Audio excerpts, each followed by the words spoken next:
Hello, my name is Petar, and together with my colleagues Christina, Matthew, and Nico, we have put together a presentation for you on onion routing within the Tor network. As the internet has developed, so has its ability to share and collect information.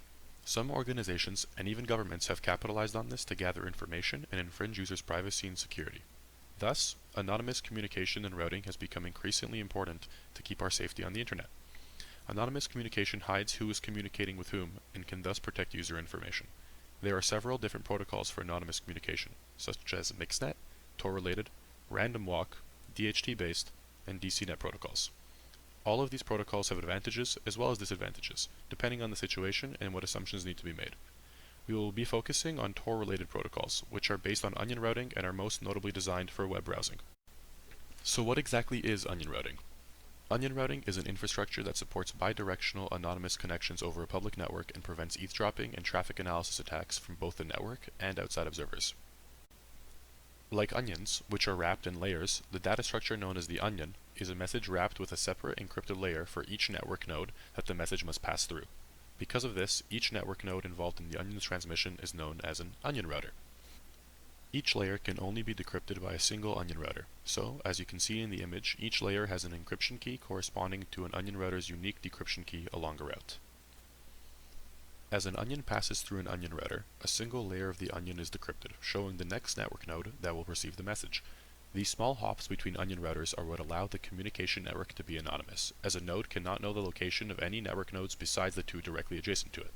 More importantly, a node can't know the location of both the sender and receiver of the message. To respond to a message, the receiver uses the same onion routers, but with the onion layered in reverse, such that the closest onion router to the sender will remove the topmost layer of the original onion. You can now see that the sequence of onion routers needed for a message transmission are strictly defined during the onion's creation.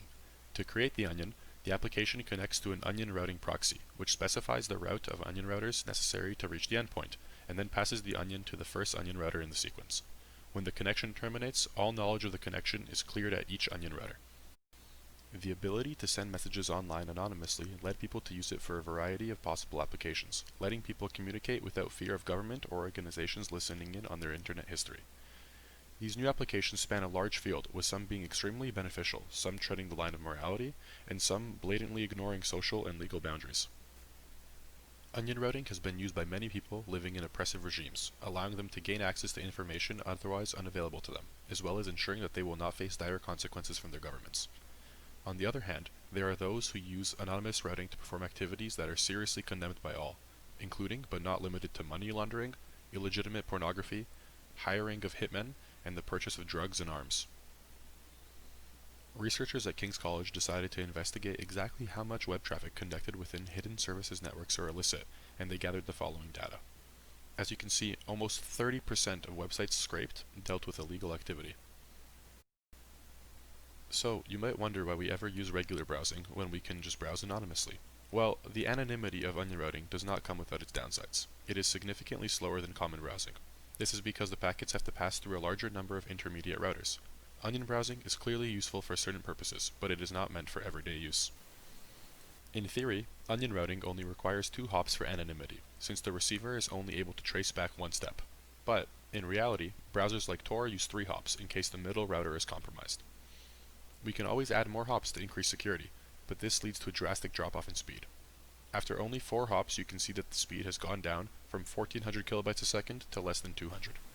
While Tor is the most widely adopted onion routing network, it has been found by several studies to be susceptible to many types of attack, such as denial of service and traffic analysis attacks. Murdoch et al. Showed that Tor was vulnerable to a traffic analysis attack performed by a local adversary with control and supervision over only a part of the Tor network. In their attack scenario, the adversary was a malicious server with the intent of identifying its clients in order to collect information about them, such as their visiting and usage patterns of the server. To aid the server in identifying which routers were being used to send data to it, it employs a corrupt Tor node. Their attack made use of a key feature of the Tor network. Cells of a particular data stream are sent out in a round-robin fashion from each stream's buffer located at a node. Therefore, the more load a node in the Tor network has, the more latency is observed at this node. With this in mind, once a client was connected, the malicious server could send it data modulated in a certain traffic pattern fabricated by the authors. The corrupt Tor node can then send probe traffic to a node in the Tor network and measure the latency of the connection to determine its traffic load and whether it was involved in sending the data to the malicious server. They measured the correlation between the probed Tor node's exhibited latency and the modulated traffic pattern.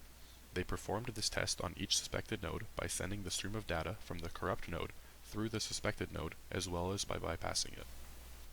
As we can see, the correlation measured was higher when the probe traffic passed through the suspected node than when it did not in most of the tested nodes, except for nodes E and M.